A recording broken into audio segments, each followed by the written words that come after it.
السلام علیکم پیارے بچوں، امید ہے کہ آپ خیریت سے ہوں گے۔ آج ہم سخن اردو کے سبق نمبر 13 روشنی اور حرارت کی سرگرمی نمبر 2 اور 3 پڑھیں گے۔ سرگرمی نمبر 2، درست الفاظ استعمال کر کے خالی جگہوں کو پر کریں۔ شکر، رگڑ، اثر، نعمتیں، گردن۔ نمبر 1، حرارت اور روشنی کے تمام ذرائع اللہ تعالیٰ کی ڈیش ہیں۔ اللہ تعالیٰ کی کیا ہیں پیارے بچوں؟ اللہ تعالیٰ کی نعمتیں ہیں۔ خالی جگہ نمبر 1 میں نعمتیں آئے گا۔ نمبر 2، ہمیں ان نعمتوں پر اللہ تعالیٰ کا ڈیش ادا کرنا چاہیے۔ پیارے بچوں، ہمیں ان نعمتوں پر اللہ تعالیٰ کا شکر ادا کرنا چاہیے۔ خالی جگہ نمبر 2 میں شکر آئے گا۔ نمبر 3، ڈیش کے بعد دھوپ کی حرارت پھر کم ہو جاتی ہے۔ پیارے بچوں، اثر کے بعد دھوپ کی حرارت پھر کم ہو جاتی ہے۔ نمبر 3 میں اثر آئے گا۔ نمبر 4، ہمیں اپنا سر اور ڈیش ڈھانپ کر تیز دھوپ میں باہر نکلنا چاہیے۔ پیارے بچوں، ہمیں اپنا سر اور گردن ڈھانپ کر تیز دھوپ میں باہر نکلنا چاہیے۔ خالی جگہ نمبر 4 میں گردن آئے گا۔ نمبر 5، ڈیش سے حرارت پیدا ہوتی ہے۔ پیارے بچوں، ہم نے سبق کی پڑھائی میں پڑھا ہے کہ رگڑ سے حرارت پیدا ہوتی ہے۔ نمبر 5 میں رگڑ آئے گا۔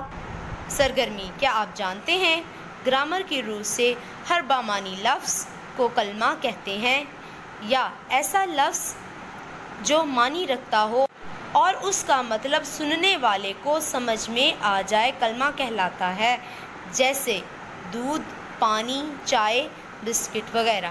پیارے بچوں، ہر وہ لفظ جو معنی رکھتا ہو کہ جس کے کوئی نہ کوئی معنی ہو اس کو کلمہ کہتے ہیں، جیسے کہ دودھ، پانی، کرسی، چائے، روٹی وغیرہ۔ نمبر 3، درست جملے کے سامنے یہ نشان ٹک لگائیے اور غلط جملے کے سامنے یہ نشان کراس لگائیے۔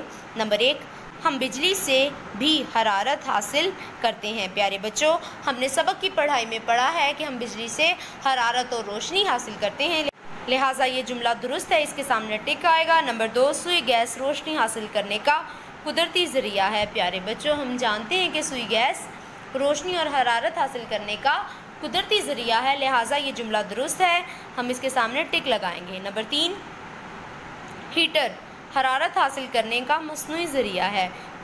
پیارے بچوں، ہیٹر سوئی گیس یا پھر بجلی پر چلتا ہے، اسی لیے ہیٹر حرارت حاصل کرنے کا قدرتی ذریعہ نہیں ہے، ہیٹر حرارت حاصل کرنے کا مصنوعی ذریعہ ہے۔ یہ جملہ درست ہے، ہم اس کے سامنے ٹک لگائیں گے۔ نمبر 2، دسمبر میں سخت گرمی ہوتی ہے۔ نہیں پیارے بچوں، ہم نے سبق کی پڑھائی میں پڑھا ہے کہ دسمبر کے مہینے میں سخت سردی ہوتی ہے، یہ جملہ غلط ہے اور ہم اس کے سامنے کراس لگائیں گے۔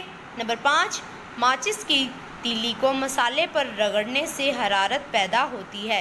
جی ہاں پیارے بچوں، ماچس کی تیلی کو جب ہم مسالے پر رگڑتے ہیں تو حرارت پیدا ہوتی ہے، یہ جملہ درست ہے، اس کے سامنے ہم ٹک کا نشان لگائیں گے۔ پیارے بچوں، ہمارا آج کا سبق یہاں پر مکمل ہوا۔ آپ ان دونوں سرگرمیوں کو خوش خطی کے ساتھ اپنی کتاب پر لکھیں گے اور اچھے سے یاد کریں گے۔ تب تک کے لیے اللہ حافظ، ٹیک کیئر۔